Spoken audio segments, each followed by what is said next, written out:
petir di siang bolong, putusan MK, Mahkamah Konstitusi yang memerintahkan KPU Provinsi Sumatera Barat atau KPU untuk menggelar pemilihan suara ulang. Apa yang kita jadikan bekal dasar dalam berpolitik ini adalah optimisme. Yang Sherin lebih bingungkan adalah ketika Sherin ingin menyemangati tim Sherin, ternyata tim Sherin lebih semangat lagi. Waduh, ini untuk bantu masyarakat gimana lagi ya Pak? Iya. Rasanya Sherin ingin menjadi seperti Papa yang hanya satu tanda tangan bisa membantu ribuan masyarakat. Kira-kira boleh dikonkretkan lagi alasan motivasi utama masuk politik sebagai senator jalur perorangan di DPD RI, C.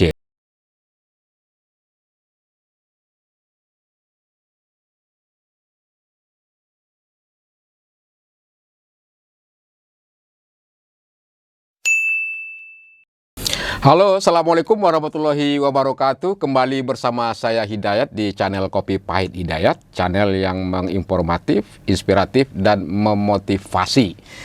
Kali ini saya kedatangan tamu namanya Sherin Iraloza Tasha. Siapa yang tidak kenal, ini gadis muda berumur lebih kurang 23 tahun, kemarin bertarung ikut pilkada jalur perseorangan DPD RI.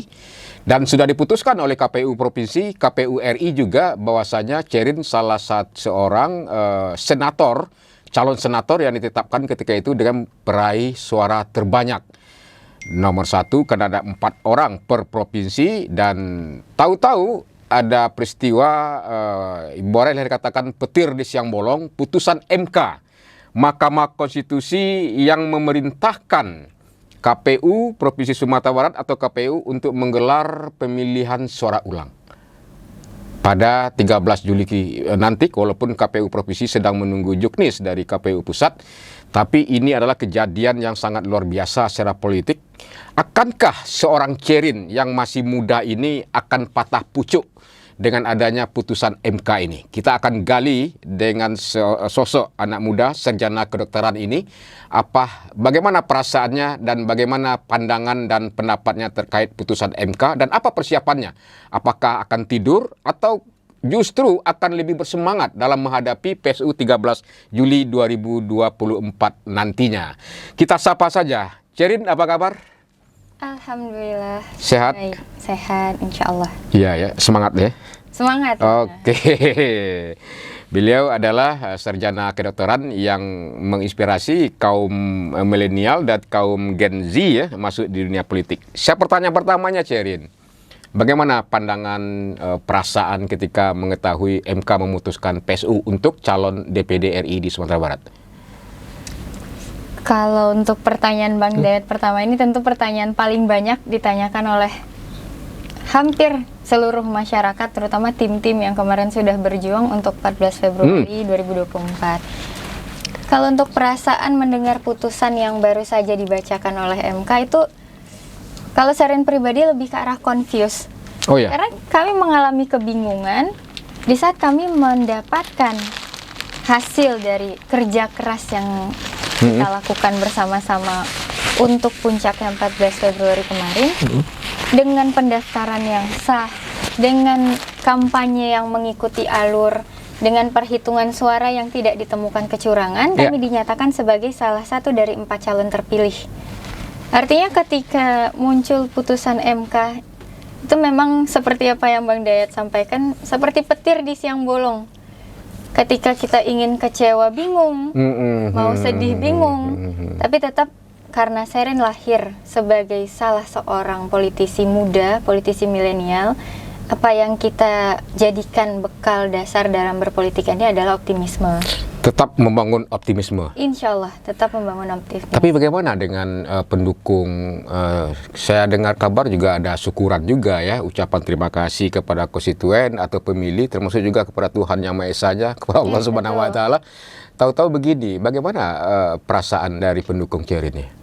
Sebenarnya kalau lebih ke arah rasa syukur itu, apapun hasilnya kemarin di 14 Februari tentu segala hal harus kita syukuri. Termasuk dengan banyaknya silaturahmi, banyaknya ikatan tali persaudaraan yang tadinya jauh menjadi dekat, yang tadinya tidak kenal menjadi kenal. Tentunya itu juga salah satu yang harus disyukuri di atas kemenangan kita di 14 Februari kemarin.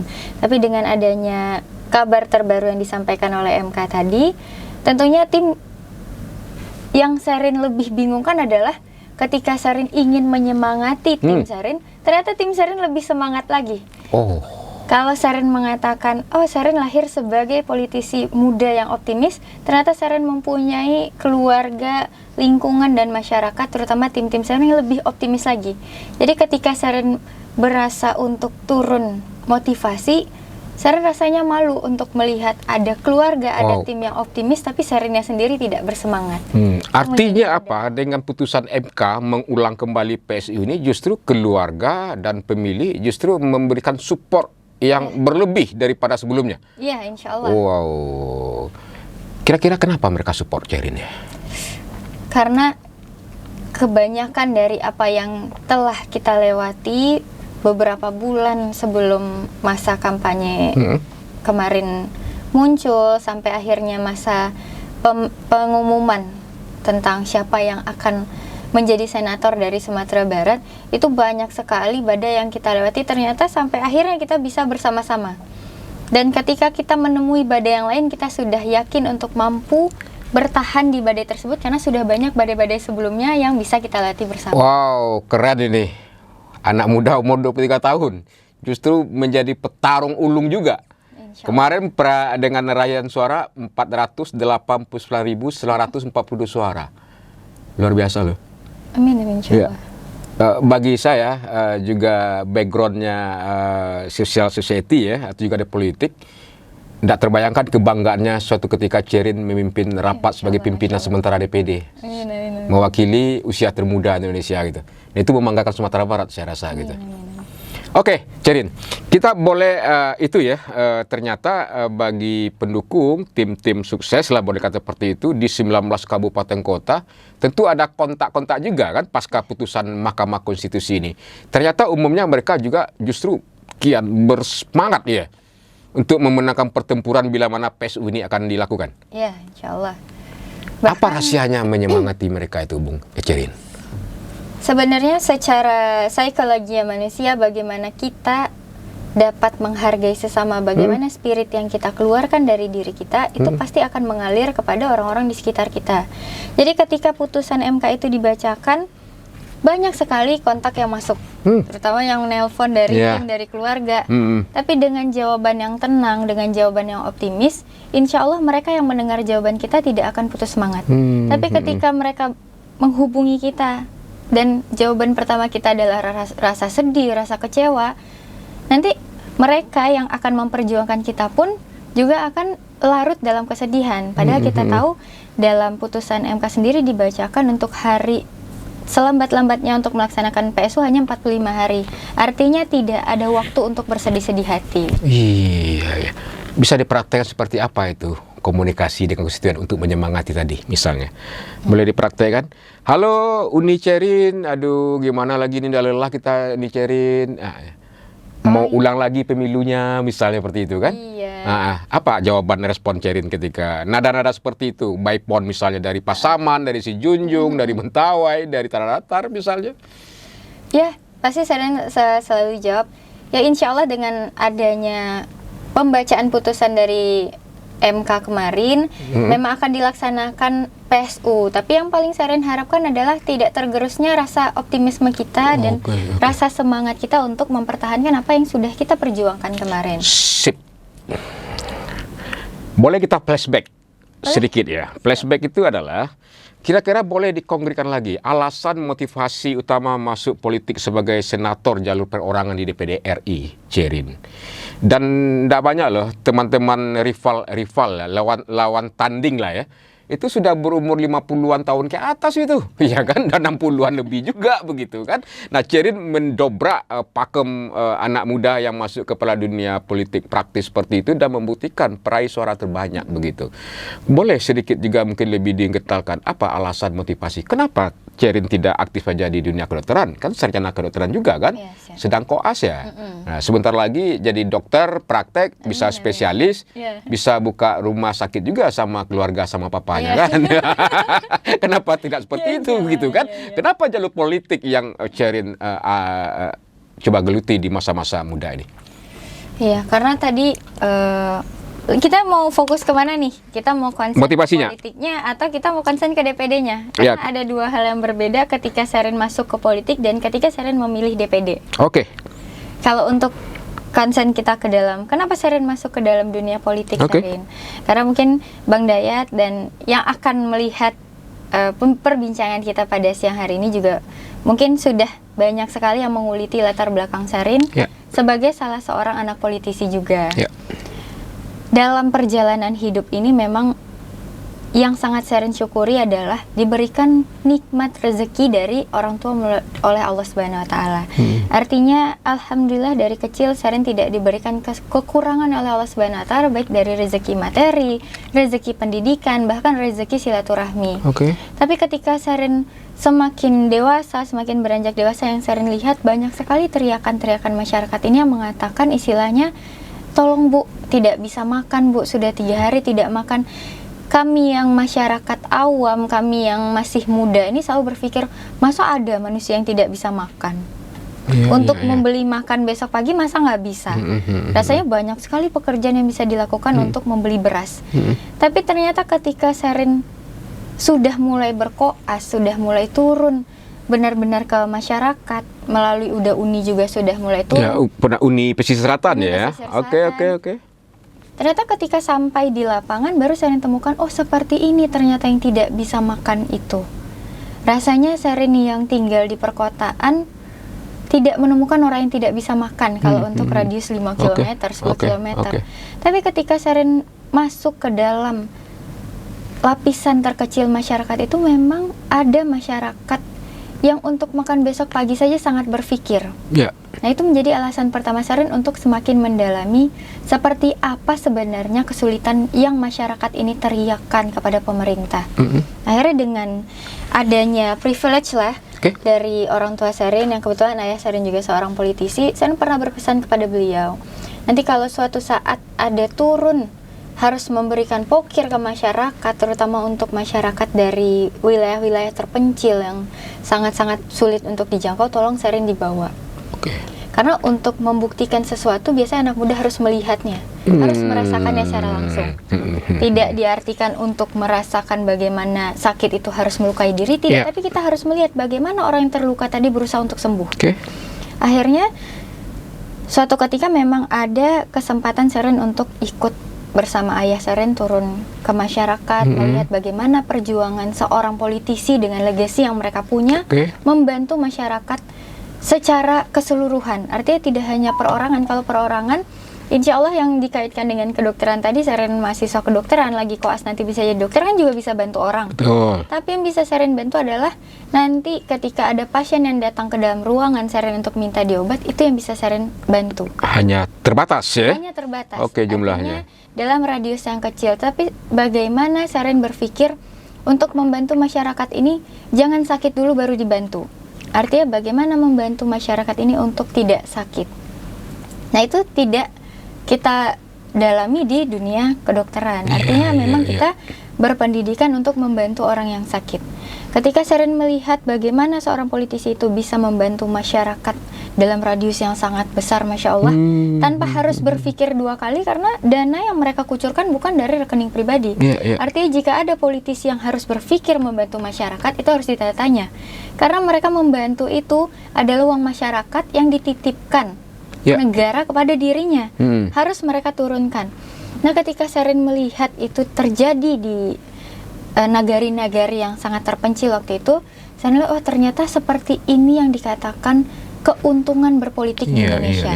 Karena sampai hari ini seluruh regulasi yang ada di Indonesia ini masih dipegang oleh orang politik. Artinya dalam pengambil kebijakannya masih orang politik, penentuan ini rahasia ini Bapak yang kasih tahu ya. Nah, orang politik yang menguasai kan, legasi, politik anggaran begitu ya.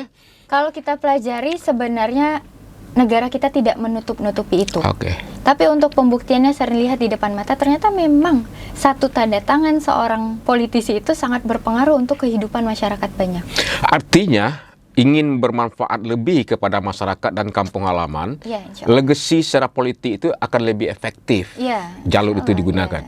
Misalnya kalau kita bantu sebuah rumah ibadah, berapa kuatlah kita bantu ya. Tapi melalui kebijakan politik anggaran, kalau bapaknya punya pokok-pokok pikiran miliaran, bisa bantu 10, 15 sampai 30 masjid kan?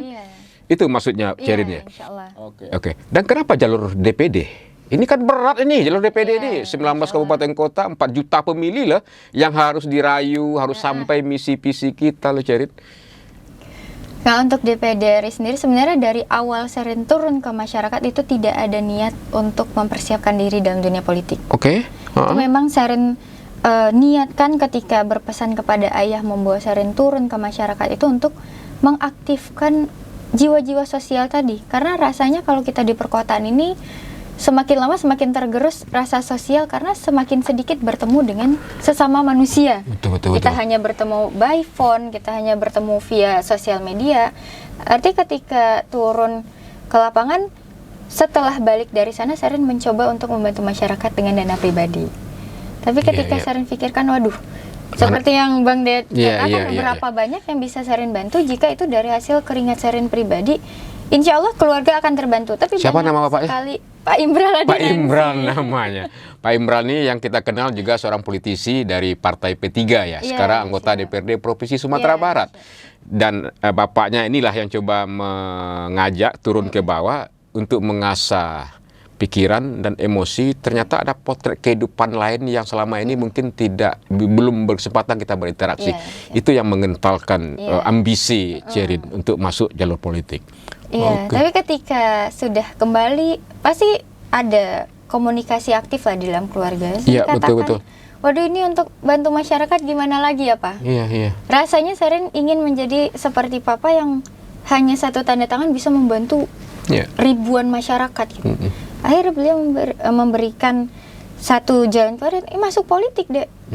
Karena sampai hari ini memang dunia politik lah yang menawarkan lahan untuk bersosial paling luas. Karena tidak perlu banyak berpikir, pupuknya sudah disediakan, lahannya sudah disediakan. Bagaimana cara kita menumbuhkan kebaikan tadi, itu sudah dipikirkan oleh negara kita melalui politik. Tapi saat itu memang Sherin masih menjadi salah seorang anak muda yang berpikir politik ini masih tanda tanya. Nah, itu tadi kaumnya Cerin, kaum Gen Z misalnya kan, umur 20-an, 25 tahun begitu. Abang juga bisa berkomunikasi dengan teman-teman seperti itu. Masih susah membongkar ya. Dikesankan. Tidak seluruhnya sih ini politiknya kotor, kejam, mahal. Nah, gimana bapaknya Cerin membongkar paradigma seperti itu yang kemungkinan mungkin dari kaum milenial atau kaum Gen Z itu masih siap. Jadi sebelum turun bersama ayah secara langsung itu masih ada pasti setitik pemikiran, waduh, politik ini apakah tidak hanya mementingkan kepentingan pribadi seorang politisi atau benar-benar akan bermanfaat bagi masyarakat banyak. Ternyata semakin Sherin masuk tergantung pada pribadinya. Tidak bisa menilai dunia politik pada satu orang, dua orang yang terkena kasus buruk. Artinya ketika Sherin melihat penilaian secara luas, tidak lagi terkait oknum-oknum yang namanya sudah buruk di tengah-tengah masyarakat, kita jangan melihat politik ini hanya dari oknum tersebut, tapi lihat politik ini dari banyak sekali oknum yang baik. Artinya sebanyak-banyaknya manusia yang tidak baik akan lebih banyak manusia baiknya. Tapi ketika ditawarkan, Sherin masih dalam prinsip anak muda yang belum terlalu berani atau belum terlalu tertarik untuk masuk ke dalam partai politik. Akhirnya Sherin pertanyakan kepada beliau, Pak, saya mungkin mau masuk ke dalam dunia politik tapi tidak dengan masuk partai politik. Apakah ada jalannya? Jadi di sanalah keluar jawabannya, ada DPD RI. Tapi ini skopnya nasional deh, harus mampu menguasai satu provinsi. Siap? Siap. Saya lebih siap untuk mengkop satu provinsi dibandingkan harus menjadi salah satu dari anggota partai politik saat itu. Waktu itu ya? Waktu itu, karena sampai hari ini insya Allah masih berprinsip seperti itu. Karena kami yang anak milenial ketika sudah berani melangkah, itu yakinlah langkahnya berdasarkan niat kami tadi. Kalau niatnya tidak kuat, tidak konsisten, kita tidak akan berani melangkah. Tapi ketika Sherin sudah berani melangkah dengan niat yang timbul dari diri Sherin pribadi, Sherin tidak mau niat tadi yang jika mendapat amanah dari masyarakat, itu harus meminta banyak persetujuan dari berbagai macam pihak, terkait dengan politisasi. Artinya Sherin tidak mau menjadi milenial yang dipolitisasi oleh beberapa golongan-golongan politik lainnya. Memang Jadi ketika Sherin masuk ke kemandirian, dalam- independensi, ya, merdeka berpikir dan bersikap. Iya, insya Allah.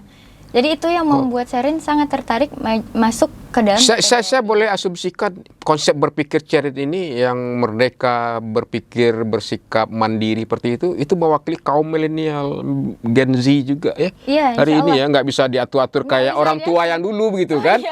Nggak boleh ke sana, nggak boleh ke sini Iya. misalnya. Jadi memang ada Jiwa mungkin yang bebas sedikit berpikir mereka. Sherin mungkin mau luruskan kepada kaum-kaum yang sebelum kami, sebelum Gen Z. Oke.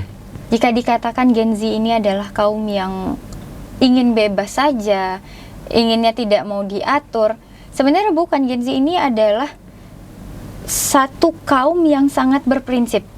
Ketika mereka sudah berprinsip, artinya mereka punya nilai positif yang lebih dibandingkan nilai negatif yang terlihat oleh masyarakat banyak. Jadi kalau dikatakan milenial ini bebal, milenial ini apatis, No. menurut Sherin pribadi tidak. Oke. Karena kami mempunyai pemikiran yang sangat konsisten bagi Sherin sendiri. Ketika kita ingin memperjuangkan A, kita harus mampu memperjuangkan A untuk dibuktikan terlebih dahulu, baru kita akan memperjuangkan yang B. Dan kita tidak bisa memperjuangkan A dan B sekaligus. Untuk dibuktikan nanti ketika hasilnya sudah tercapai, itu pasti tidak akan menjadi hasil yang maksimal. Termasuk sekarang banyak sekali komentar mungkin yang masuk ke Sherin pribadi yang mengatakan kenapa tidak diselesaikan saja koasnya, malah milih cuti masuk ke dalam dunia politik. Karena kami milenial ketika berjuang itu harus satu-satu. Kami tidak mau menjadi pejuang yang setengah-setengah. Setengah Sherin menjadi pejuang di tenaga kesehatan, setengah Sherin menjadi pejuang di politik, tidak. Karena Sherin ingin ketika Sherin berpolitik tidak lagi harus bertanggung jawab penuh masalah pendidikan. Ketika Sherin sudah berhasil menyelesaikan pendidikan, pendidikan ini menjadi tameng utama Sherin, menjadi peluru Sherin ketika sudah sampai di parlemen. Apa yang mau Sherin perjuangkan di parlemen ketika Sherin tidak mempunyai dasar dari bawah? Dasar tadi adalah pendidikan. Makanya tidak bisa dikatakan bahwa milenial ini bebal, tidak mau ikut aturan, karena kami berkembang pada zaman yang sangat cepat berubahnya. Waktu SD Sherin belum bertemu handphone, SMP bertemu handphone, pas SMA udah bertemu iPad, nanti bertemu apa lagi. Kami yang generasi bapaknya itu susah bertemu, nggak ketemu-temu itu kan? Sangat susah ketemu, mungkin ketika sudah hidup 30 tahun baru ketemu HP. Iya benar. Kami perubahan 2 tahun, 3 tahun menemukan teknologi baru, artinya milenial ini fleksibel untuk menerima pembaruan yang menurut mereka benar-benar bisa menunjang prinsip mereka tadi. Oke. Artinya ketika Sherin dikatakan, pasti banyak juga saran yang masuk, koalisi saja dengan salah satu partai politik akan lebih mempermudahkan jalan Sherin. Jalan Sherin akan mudah, tetapi jalan masyarakat yang dititipkan kepada Sherin tadi mungkin akan membutuhkan persetujuan lebih lanjut dengan koalisi-koalisi Sherin lainnya. Hari ini Sherin dengan tegas membantah ketika ada asumsi Gen Z itu adalah generasi yang malas, tidak mandiri, tidak memiliki prinsip, tidak memiliki daya tarung, dan mewakilinya Sherin yang membuktikan itu di jalur politik. Perolehan suara terbesar loh, 490.000 sekian suara Sherin. Bukti Itu adalah kepada bukti, kaum yang lain begitu kan? Bukti kepada kaum yang lain, karena ketika kami Gen Z ini, Gen milenial ini bergerak, kami akan buktikan sampai akhir. Wow. Karena banyak sekali pertanyaan, Sherin ini menjadi politisi muda tidak takut bertarung dengan yang sudah berpengalaman, yang senior gitu. Tidak, karena kami generasi milenial ini ketika sudah bertarung, fight itu harus habis-habisan. Dan alhamdulillahnya dibuktikan oleh kaum Sherin sendiri. Ketika 14 Februari diumumkan hasil suara Sherin, alhamdulillah mendapatkan yang tertinggi, itu adalah bukti dari kaum milenial ini bergerak. Memang teridentifikasi. Gen Z, milenial yang banyak yang dukung Sherin. Iya, insya Allah, karena memang dalam pemilihan 14 Februari kemarin itu 56%-nya adalah pemilih dari milenial. Dan itu Sherin bangkitkan semangat milenial untuk tidak lagi banyak berpikir kalau sudah punya amunisi, ayo kita siap berperang. Karena jualannya milenial itu tidak akan mampu dijual oleh kaum sebelum kita. Ini dagangannya milenial ini tidak bisa diambil. Entrepreneur juga ya, entrepreneur politik juga di Sherin. Karena kalau identifikasi audiensnya. Iya, karena kita harus belajar bagaimana ketika masuk politik kita harus cepat mencari tahu strategi politik ini bagaimana. Tidak melulu, wah Saren ini duduk karena cantik. Oh tidak bisa hanya karena itu. Itu menjadi salah satu bagian dari penunjang. Karena memang kalau di Minangkabau ini ada 3 T ya, takah, tokoh, tageh gitu. Dan tageh itu adalah jualannya milenial. Satu dari jualannya politisi di Minangkabau ini sudah dimenangi oleh milenial. Tagih itu dari segi kesehatan, dari segi fisik, tenaga, fisik itu pasti kita akan lebih mampu bersaing. Dan jualan kita itu tidak bisa dijual oleh orang lain seperti bahasa-bahasa sebelumnya. Ada senior Saren yang menjadi senior wanita, politisi wanita. Artinya beliau bisa menjual dagangan politisi wanita, tapi beliau tidak bisa menjual dagangan sebagai politisi muda. Tapi kalau Saren lahir sebagai politisi wanita dan politisi muda. Ya, itu kelebihannya kan? Itu kelebihannya. Cerdas juga, pintar juga, Ya, plus cantik gitu kan? Amin. Lengkap deh. Amin. Paket komplit ini. Insyaallah. Ya, kita lihat mungkin bisa ditayangkan beberapa aktivitas Cerin ya untuk melengkapi apa yang Cerin sampaikan tadi. Setidaknya nah ini apa nih waktu Uni? Iya, waktu ikut ada Uni. Waktu Uni Pesisir Selatan. Iya. Terus kemudian ini acara ketika pendaftaran. Pendaftaran. Ini pendaftaran ya. pertama nih. Pendaftaran pertama. Ini langkah pertama Saren dalam pendaftaran untuk DPD RI. Nah, ini ketemu asosiasi masyarakat kan, tampil Cerin sendiri di depan. Iya, ini di sekolah ini. Emang dikhususkan ketika Saren mengambil gelar Uni Intelijensia Pesisir Selatan, ada beberapa kasus yang dikonsenkan untuk anak-anak muda pesisir selatan. Nah, Saren turun menjadi salah satu yang diharapkan inspirator lah bagi mereka ketika anak-anak SMA itu berada di perempatan jalan. Mereka harus maju, kiri, kanan, atau mundur nih. Nah, Saren masuk ke dalam lingkungan pendidikan sebagai salah satu motivator. Tapi di gaya berdiri, di gaya depan orangnya cocoknya Bupati Pesisir Selatan nih. Amin. Para tokoh. Next, ini latihan dasar kepemimpinan ya, leader follower. Saya pikir sudah influencer juga narasumber ini dengan anak-anak ya. Ini bisa ceritakan ketika apa nih? Nah, ini ketika Saren mencoba turun untuk memberikan bantuan secara pribadi. Oke. Ya, cukup ini. Nah, oke, Cerin, itu beberapa sekelumit ya aktivitasnya. Tentu banyak lagi yang lain. Yang selanjutnya mungkin sedikit juga boleh sharing ini. Kalau kami coba identifikasi, tugas fungsi DPD itu kan juga pengawasan atas pelaksanaan undang-undang ya, terutama mengenai otonomi daerah. Otonomi daerah itu bagaimana kewenangan proses berjalannya penyelenggaraan pemerintahan daerah itu biar sinkron dengan pusat, termasuk juga sumber daya APBN itu juga mengucur dan mengalir ke pusat, antara lain seperti itu. Di samping juga pengawasan APBN, di samping juga mengusulkan RUU, suatu RUU, membahas juga rancangan RUU kepada DPRD, pengawasan terhadap pengelolaan sumber daya alam, sumber daya lainnya di daerah begitu ya, melalui kacamata kebijakan legasi secara nasional. Pertanyaannya adalah konsennya Cerin selaku senator, andai kata insya Allah terpilih kembali ya 13 Juli, abang doakan juga, apalagi ada kekuatan milenial di belakangnya luar biasa itu, apalagi fokus yang menjadi isu perjuangan Cerin ketika nanti di DPD. Kalau untuk daerah Saren khususnya memang ada beberapa konsen yang harus kita lakukan, terutama terkait sumber daya manusianya. Karena ketika kita ingin mengembangkan suatu daerah, perhatikan terlebih dahulu sumber daya manusianya. Artinya, Saren yang lahir dengan latar belakang seorang mahasiswa kedokteran saat ini, itu yang kami konsenkan adalah bagaimana kesehatan masyarakat ini harus didahulukan.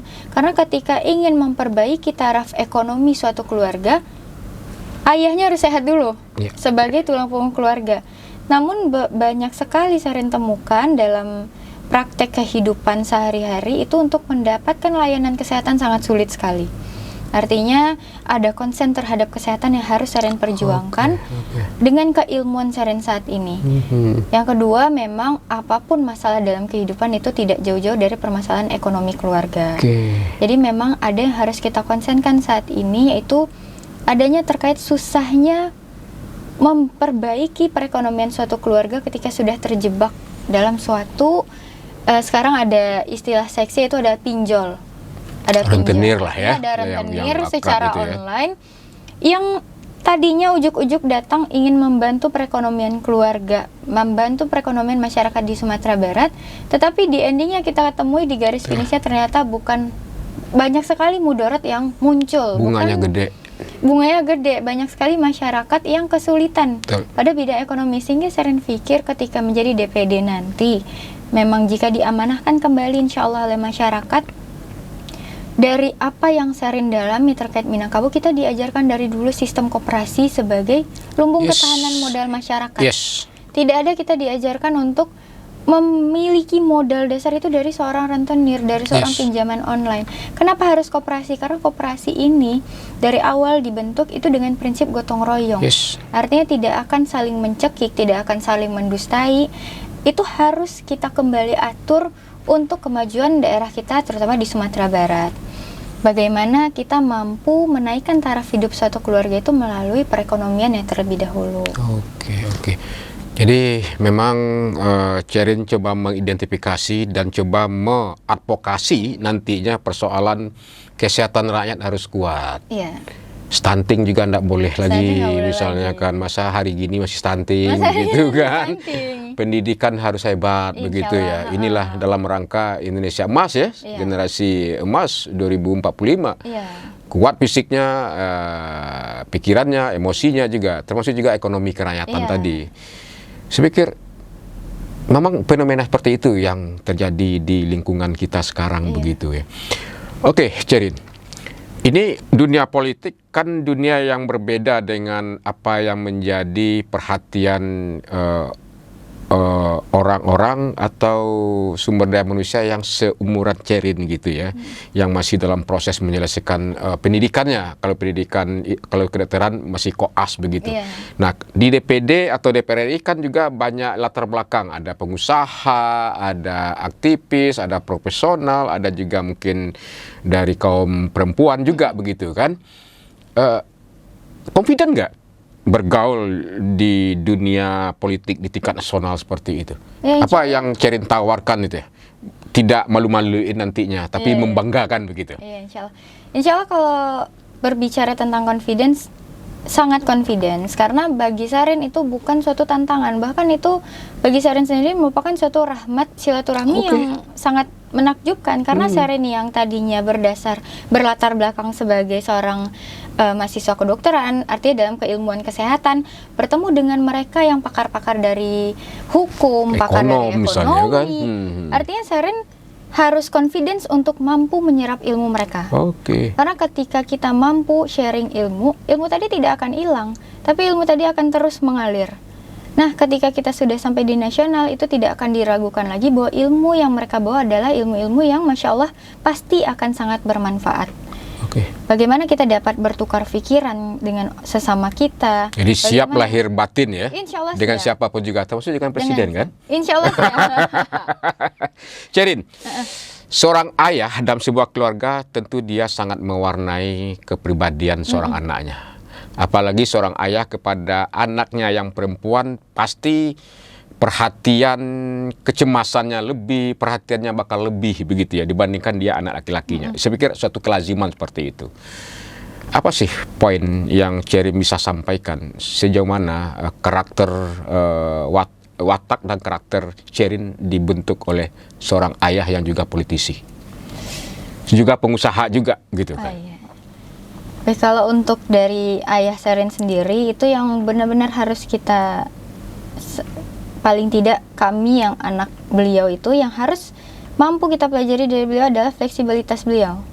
Karena ketika kita tidak mampu fleksibel, kita akan menjadi seorang raja sendiri. Itu akan sulit untuk menjalani suatu kehidupan yang nantinya mungkin akan terseok-seok. Tapi ketika kita fleksibel, kita dapat mampu menerima apa saja yang akan datang di hidup kita dengan optimisme tadi, insya Allah semuanya akan mampu kita lewati dengan maksimal. Kemudian bagaimana beliau itu konsisten untuk dapat mengkop keluarga beliau ini sesuai dengan alur yang sudah semestinya. Karena ini mungkin agak sedikit emosional bagi nanti yang mendengarkan podcast kita, Bang Dayat. Bagi Sherin sendiri ada kelebihan yang beliau tunjukkan kepada anak perempuannya, itu tegas dalam masalah pergaulan. Karena tadi sudah sempat ditampilkan juga Sherin menjadi salah seorang motivator di tingkat SMA. Itu konsennya adalah tentang pergaulan masa kini yang sedikit keluar dari alur yang seharusnya, terutama kita yang masyarakat Minangkabau. Tapi Sherin tidak bisa menyalahkan ayah dari siapapun ketika anaknya mengalami kejadian buruk dalam pergaulan. Mungkin memang kembali lagi kepada ekonomi keluarga tadi. Ketika ekonomi keluarga tadi makmur, ayahnya, ibunya bisa memfokuskan diri untuk bagaimana membesarkan anaknya dengan semaksimal mungkin, insya Allah pergaulan yang buruk tadi tidak akan terjadi. Karena bagi Sherin sendiri, pergaulan tadi terjadi ketika kita tidak mendapatkan role model yang baik. Tapi dari seorang ayah dapatkan itu yang tegas ya, jalur. Insya Allah Sherin mendapatkan yang tegas bagaimana batasan kita ketika bergaul. Bagaimana pergaulan yang baik untuk kita dalami, bagaimana pergaulan yang pernah seharusnya lupa kita nak dalam hindari. pergaulan itu kemudian ayahnya marah? Insya Allah kalau marah pasti ada Pasti ada. momen-momen marahnya, terutama ketika kita lupa untuk memberitahukan ada kegiatan yang harus pulang lebih lama daripada jadwal yang telah ditentukan. Tentu itu bagi Sherin sendiri itu menjadi pesan yang sangat baik, karena kita harus kembali ingat bahwasannya kita ini hidup ada aturannya. Tidak bisa hidup seenak kita sendiri ketika kita tinggal dengan orang tua, kita dibesarkan oleh orang tua, kemudian merasa sudah cukup dewasa membuat aturan sendiri yang amburadul. Itu kembali lagi di warning oleh peringatan-peringatan orang tua yang Oke, masuk. selain disiplin tadi, apalagi yang membuat kagum dari seorang ayah Sherin ya? Beliau ini pantang menyerah sih. Mungkin Bang Dayat juga sesama politisi adalah bekal dalam berpolitik. Pantang Ini menyerah adalah gitu pantang ya? menyerah. Iya. Kalau kita menemukan jalan buntu, cari jalan lainnya. Oke. Kita tidak boleh berhenti di Harus jalan jujur, buntu. Sherin pernah membuat ayahnya sedih?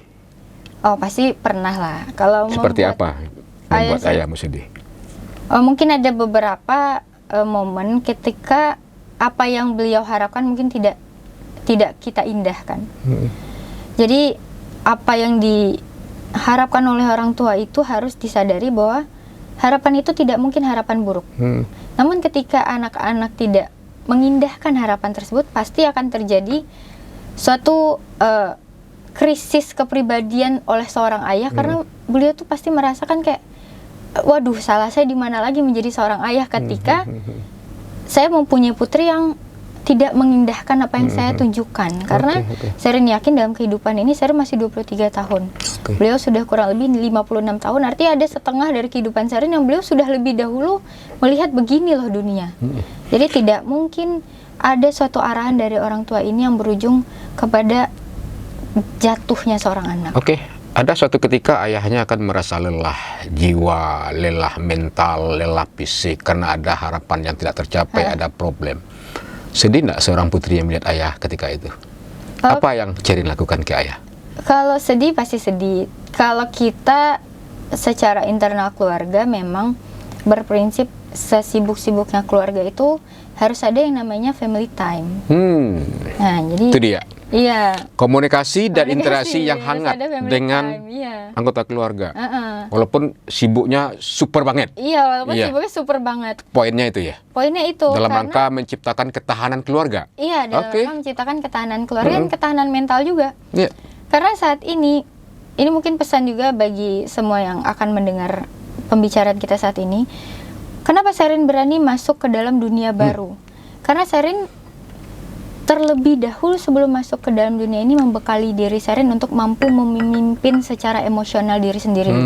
Ketika kita sudah berhasil memimpin emosional diri kita, insya Allah baru kita akan bisa memimpin emosional orang yang banyak. Nah, kapan Sherin mendapatkan modal memimpin emosional tadi ya? Di keluarga. Ketika melaksanakan family time, ketika berkomunikasi aktif dengan anggota keluarga, ternyata di sana semua permasalahan itu bisa diceritakan oleh keluarga loh. Karena ketika Sherin anak perempuan menceritakan ini, rasanya ini tidak mungkin diceritakan ayah. Ada ibu yang bisa mendengar permasalahan perempuan. Wah, ternyata ada permasalahan tentang kehidupan yang sangat berat, yang harus ada pondasi yang lebih kuat. Ada ayah yang selama ini memang menjadi kepala keluarga, yang beliau menjadi kepala keluarga pun pasti sudah memantaskan dirinya terlebih dahulu baru memiliki keturunan.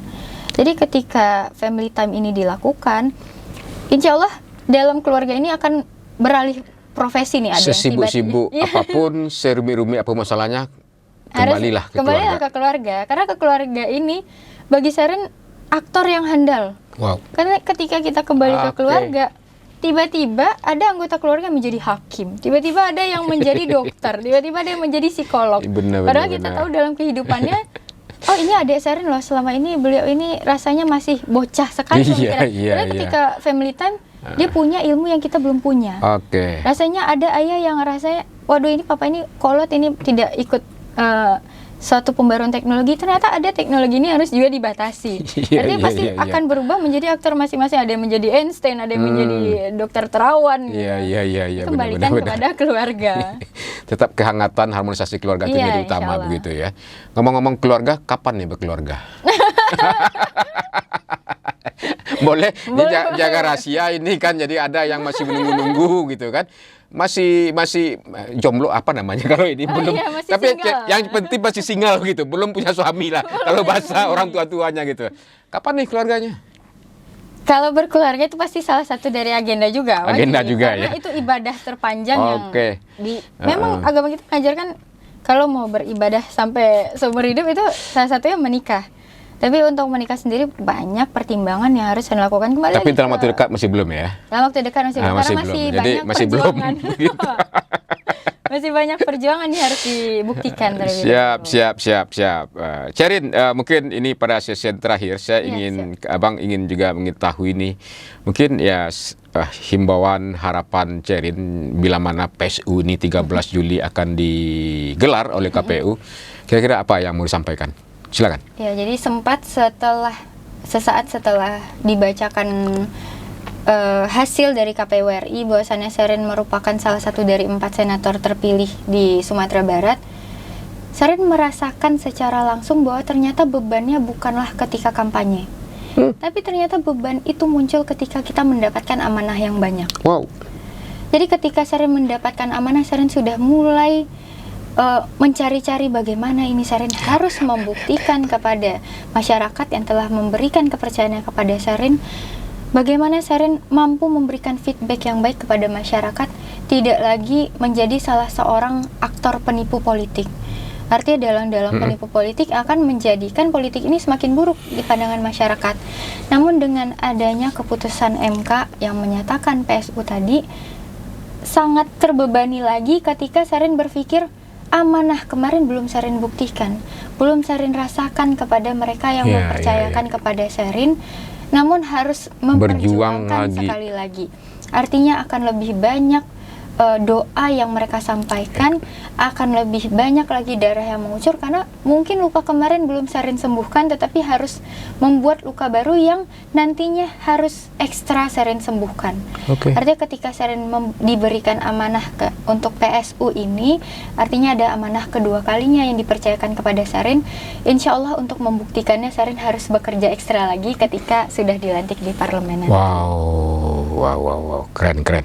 Saya tidak nyangka juga ini keluar dari mulut seorang Ya, Sherin insya yang Allah. umur 23 tahun ya, sarjana Ya, insya Allah. kedokteran begitu.